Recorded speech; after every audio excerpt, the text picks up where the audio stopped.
How's it going, guys? I'm Aaron from PhoneDog.com, and 4G LTE is nothing new to Verizon, but AT&T is just rolling out their own version of the service. It's available in 9 markets as of today, and when you have 4G LTE markets, you got to have smartphones to go along with those markets, and AT&T has rolled out just that. They've rolled out 2 as of Sunday, one of which is the HTC Vivid. It's a 4G LTE smartphone with AT&T, and it's pretty reasonably spec'd as well. A dual-core 1.2 gigahertz processor in this bad boy. It's got a 4.5-inch display, an 8-megapixel camera with 1080p HD video recording, and Android 2.3 as well. It's a good-looking device, has some metal accents, and it's available at AT&T now for $199.99 regardless of whether you're in an LTE market right now or not. And that's all well and good. It's a great price point, but it comes in $50 cheaper than the Galaxy S2 Skyrocket, which is AT&T's other 4G LTE handset. Is it worth getting this one? Should you spend the extra $50, throw down that grant, and get another 4G LTE smartphone? We'll find out that and more in the full review. But got to give some love to my boys at Best Buy, because when you go into Best Buy Mobile,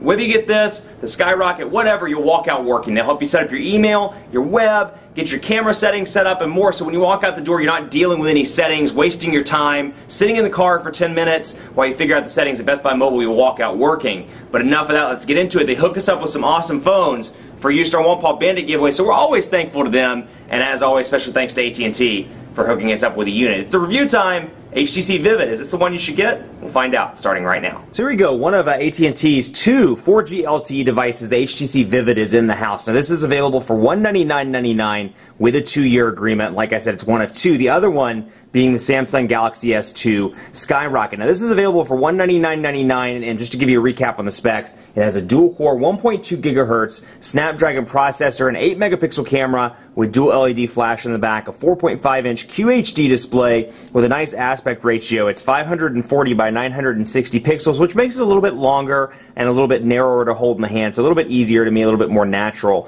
as opposed to the Skyrocket, which is also a 4.5-inch display, but it's a little bit bulkier in the hand, maybe a little bit fatter to hold on a regular basis. But the build quality, the overall design is distinctly different. This isn't a dogfight, obviously, but just to show you a comparison between the two, here's what they look like. And you've got, metal on the back, some metal accents on the Vivid versus all plastic over here on the Skyrocket. So a metal battery door, which behind it houses a 1,620 milliamp hour battery. So you're going to get a pretty decent, at least it's on the higher end in terms of battery, so you're going to get a pretty decent performance, most likely, with battery life. We'll talk about that in part 2, but it's running Android 2.3.4 with HTC Sense version 3.0. So not a lot of differences there on the software front. Running Gingerbread, so it's up to date out of the box, but of course it's packing AT&T's 4G LTE, which is very nice. So to give you a quick run through here, like I said, Sense 3.0, and to give you an idea of what's coming installed on it, you're getting some AT&T applications as well. You're getting AT&T Code Scanner, AT&T Family Map, Navigator,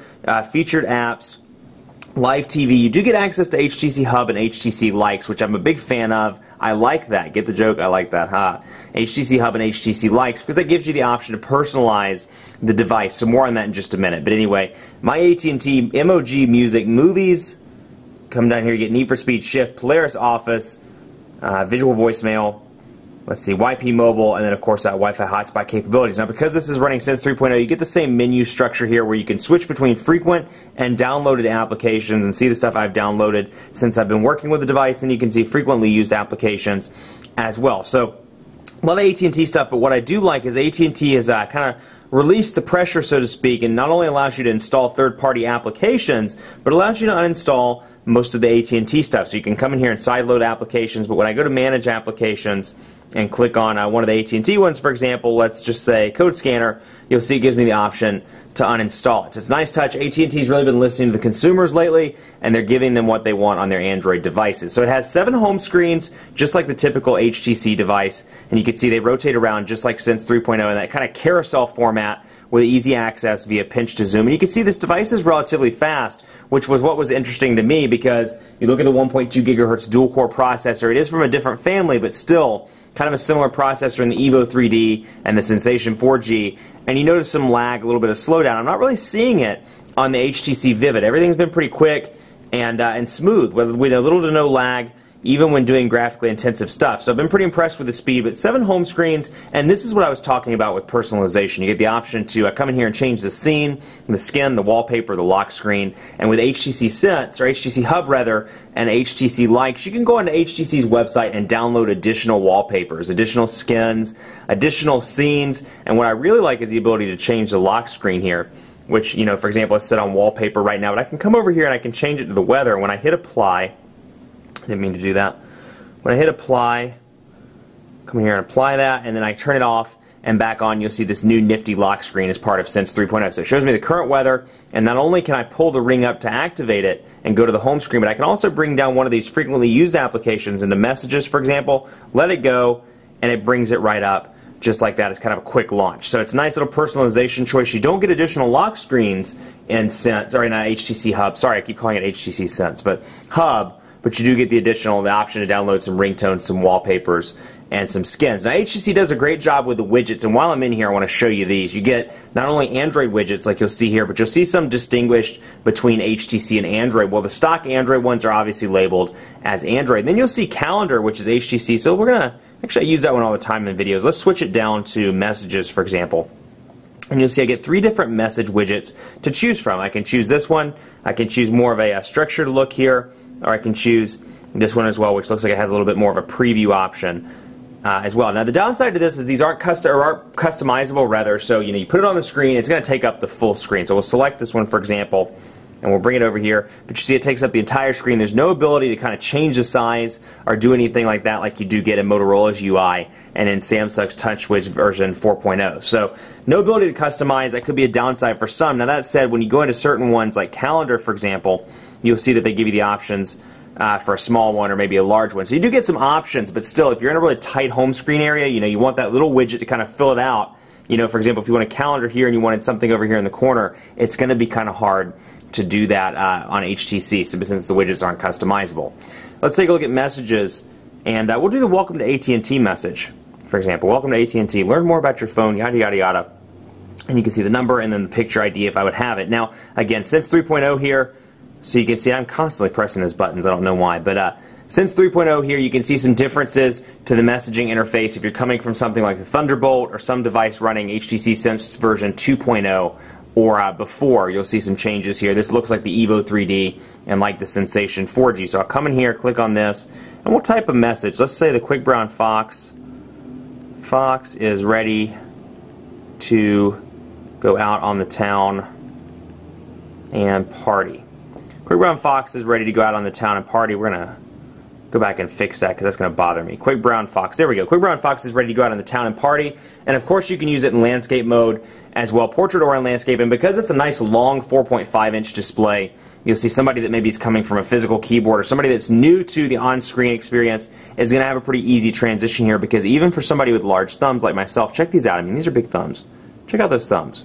You can see that it's pretty easy to type on because the buttons are so large over in landscape mode. Now, even on portrait, though I haven't had any issues with typing. It's relatively quick and easy. Now, if you want a different keyboard option, you do get 2 keyboard options, but it's kind of funny with this one because they're bundled into one keyboard. So you can see HTC Sense here, or I keep saying HTC Sense. I don't know what's wrong with me, but HTC's keyboard, and then I can come out here, and let's say I'm typing, "Hey there, how are you?" I want to switch it, and I don't have it turned on, so that's kind of look like a fool, but that's okay. That's okay.